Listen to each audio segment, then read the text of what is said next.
Ladies and gentlemen, this is internet personality Vangelus, and it's time to see the debut release of Shapeshift Inc.'s Micro Legion series, who are joining the world of pocket-scale unofficial transforming robot toys, only with a high-moon video gamey angle. These guys are Skysnake and Heavymetal, a star-screaming schemer and iron-hided war veteran. Right off the bat, I've got to give Shapeshift Inc. a pat in the back for appeasing to small-scale collections with their weapon accessories. The things have got a 3mm Cyberverse peg that comes out of a 5mm base, meaning that they have cross-compatibility with both major peghole sizes in official and unofficial toy lines. Oh, you wanted to know about the robot toys, too. Okay, I guess we can look at them. Skysnake is a very well-realized interpretation of Fall of Cybertron Starscream on a much smaller scale. A lot of accurate details are alive and kicking in the sculpt, although his hips are a bit thinner and his shoulders are a bit wider. I find the hips to be an improvement, but man, I wish the shoulders could have been tightened up just a few more millimeters. It's not as distracting to me in person as it was in photos, though, and those pipes that connect his arms to his torso are on the in-game design. Skysnake's head sculpt is decidedly more cartoony than High Moony in its cheeks and eyes, but that's another liberty I am very okay to see taken. As for Heavymetal, he's going for the War for Fall of Cybertron Ironhide motif, and hits it about as well as Skysnake. His torso and hip area just nails it, while his legs do have to add on some bulk for the sake of the wheel pods. The bit I'm squinting at on Heavymetal is the implementation of his shoulder pads. They look fine, though they feel way more Transformers Prime to me than Transformers video games. If there was some way to get a double-jointed collapsing hinge in there to let them both point up and suck in tighter to Heavymetal's shoulders, I think this little dude would have been twice as badass. His head sculpt is definitely badass, going full-on video game and hitting all the marks I can think of.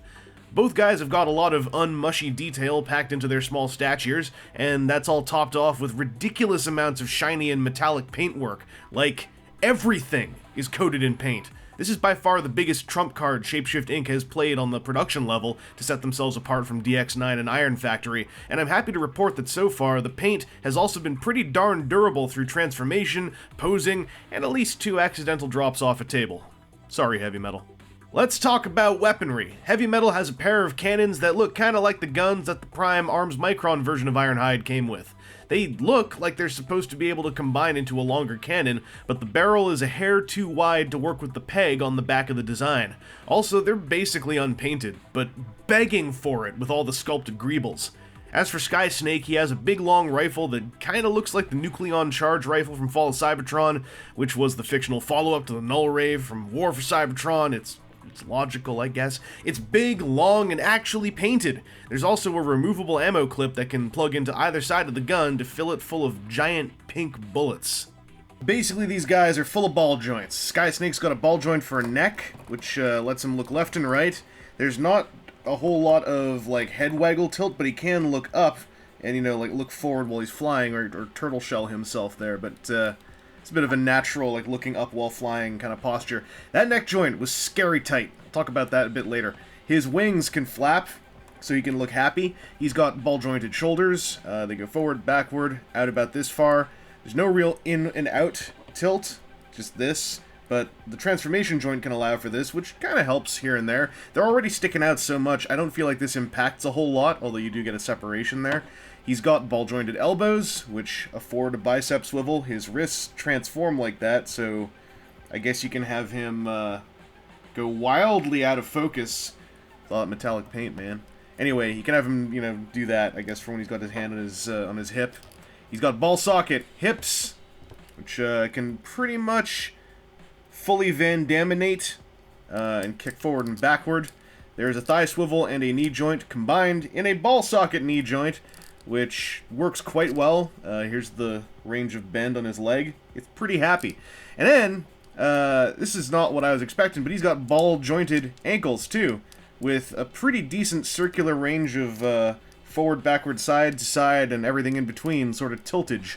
So you can get him very solidly planted on the ground and span around in a lot of different poses. Now, this guy is painted, like, everywhere. So, on this copy of the toy, the neck and this angle were super tight. Like, the neck was so tight that turning the head, I was worried I was going to just twist the peg off of the ball joint. So I used a little bit of shock oil, like a tiny, tiny amount. Like if you take a dab with a toothpick, then wipe half that dab back off in here. That's how much. Go look up Shock Oil SH Fig Arts, and you'll see a Toku Nation video that taught me how to use that stuff. Now his head is fine. So Shock Oil, because these are all ball joints and this is a somewhat pliable plastic, plays nice with them. Going on to Heavymetal, he also has a ball jointed neck with a lot more wiggle. Like this is free range, like prime leaking lubricant to chops kind of action. His shoulders are a bit weird. Probably the weirdest bit of posability on between both these guys. So it is just a ball socket joint here, as you can see, and then the transformation joint lets it go up and down like that, blah blah blah. Looks like it has a full range, pretty much does, but these shoulder pads are funny, because they'll get out of the way, but they only have a hinge here, so as they get out of the way, they look funnier and funnier, and they kind of wrap around all over the place. And if you try to put this guy's arms out, no matter what you do, he's now covered his head in his shoulder pad. I mean, you can do this. I think that looks kind of silly. It's also kind of like what the video game design looked like. Something's weird here. Also, this one is pretty loose. The pin in here is a metal pin that's not hard to get out if you just flex the plastic around a bunch and pull it out. I tried thickening that with floor polish and sticking it back in. It's helped a little bit out here, but it still is pretty floppy. Man, do I wish, like, if I was moving up like this, that the shoulder pad could be on some kind of double joint to not just fold this way, but then fold back down here. Like, if the shoulder pad could go like this, to, like, slide this way, it'd be perfect. He's got ball jointed and the elbows with thus a bicep swivel. No wrist joint that I can discern. There is a cut here, but I don't know if that swivels. It's not moving, so I'm not going to push my luck too much. He's got a waist swivel, which Skysnake does not due to Skysnake's transformation. This is just a big happy mushroom peg. He's got ball jointed hips, just as good as... Oh no, they stop here. So he can't do the full splits. You know, a classic thing Ironhide always did in all different fictions. He's got a ball jointed knee, partly for the transformation, so it also affords a thigh swivel of sorts, and because the backs of his legs are hella hollow for that transformation, he can super double... Like, he can give you a friggin' tiger knee straight to the face. And then another transformation joint would be his ankles. So basically his feet and then the big copious heel on the back. It can tilt forward and backwards, and that is kind of helpful for poses. He has no ankle tilt. I kind of wish there was some way to work like a twisty, like, C-clip axis joint this way as well, but I haven't had trouble getting him posed, mostly because with the feet being able to tilt forward and backwards, as long as you're okay twisting this as well, you can get a pretty solid stance, pretty much whatever you're trying to do. These guys are pretty decently posable, and they're made of this somewhat pliable plastic, which I found a little weird at first. Like, everything has a little bit of flex to it if you try to flex it. As far as I've been able to tell in my time messing with these guys, it's not something that's structurally poor. I think it's kind of like NECA toys. You know, they're all kind of flexible, weird, and covered in paint, only these guys aren't shedding paint off their ball socket joints, so I guess +1 points to Shapeshift Incorporated. These guys take a very size-appropriate approach to transformation with simple and logical steps. The big ups I gotta give are all the locking tabs that get involved, and how the noticeable flex of the plastic polymer causes most all of them to squeeze together nice and tightly, particularly on Skysnake here. The only bummer about his conversion is that the arms remain visible, bringing the upside of embulkening his rear thrusters and the downside of totally just chilling out underneath his wings.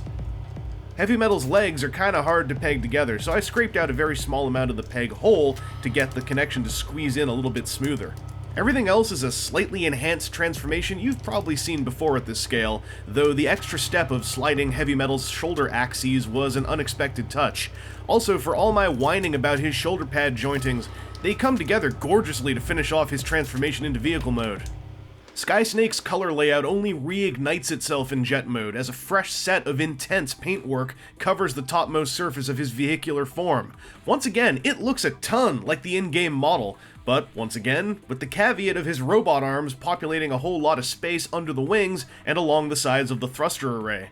On the bright side, the underwing bicep chunks include peg holes for weapons to plug in, along with a third peg hole underneath the cockpit.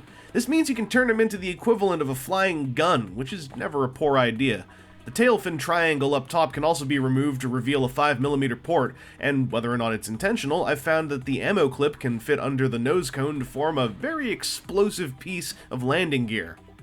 Now, Heavymetal's alt mode I am in love with. He is the tiniest, most adorable, grumpy little space truck to ever grumble about Deceptichops. I adore the shape of his vehicle mode, and thanks to all the tabbed connections, it is nearly seamless. Like, aside from the seams. Look, what I'm trying to say is that the shape of the truck is clear, concise, and unbroken, despite coming apart in several different places to turn into a big Texan robot man. The only thing missing here are some bright spots of fluorescent Fall of Cybertron energy lighting, with the only notable part that kinda does it being his big battering ram of a front grille. 2/3 of Heavymetal's alt mode are pretty much a sea of red otherwise. As for weapon storage, he's got 3mm ports on either side, which end up looking a little silly. You can peg the guns together on one side, which only looks marginally silly, or use the 5mm port on the roof to get gloriously silly in a very particular new way. Or throw in Skysnake's gun and just turn him into a big rolling cannon. Also, Heavymetal rolls happily. Vroom vroom. So how did Shapeshift Inc. do on their first outing? The figure designs themselves are pretty damn cool, heavily bribing two of my major personal propensities in being pocket-scaled and high-moon video gamey.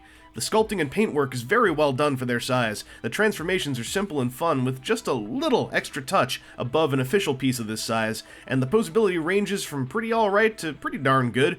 Skysnake is easily the more playable robot of the pair, though. This is a strong start for Shapeshift Inc. There's room for improvement in executing on things like pinned joints in the case of Heavymetal shoulder pads, but for small solo figures, if they keep improving, I am way into keeping up with what they do. But if they enter the realm of something like a team of 5 combining military robots, I worry that 5 mostly ball-jointed and somewhat flexible plastic pieces may unite into something a little too creaky to stand tall and solid. Basically, if they go for a Bruticus, I think he'd need a more stable core of more rigid plastics within the, hypothetically, more flexible and metallic painted bodies of his quintuplet components. As for comparisons to the other major pocket-scale players, DX9 and Iron Factory, Shapeshift Inc.'s pieces have a very different feel, and enormously different look due to all the paint. I think they easily stand alongside DX9's Warren Pocket line as far as overall quality and bang for your buck, with Iron Factory's ridiculously sturdy City Commander being the challenge to overcome when the time comes for Shapeshift Inc. to Bruticasize. Anyway, this has been Internet Personality Vangelus, and I hope this video has helped stabilize your own visions of legions of tiny plastic robots. I continue to realize that this market niche remains inaccessible to some people's tastes, but hey, I guess that's more palm-sized form changers for the rest of us, until we run out of palms, and pockets, and oh god, so many little robot men!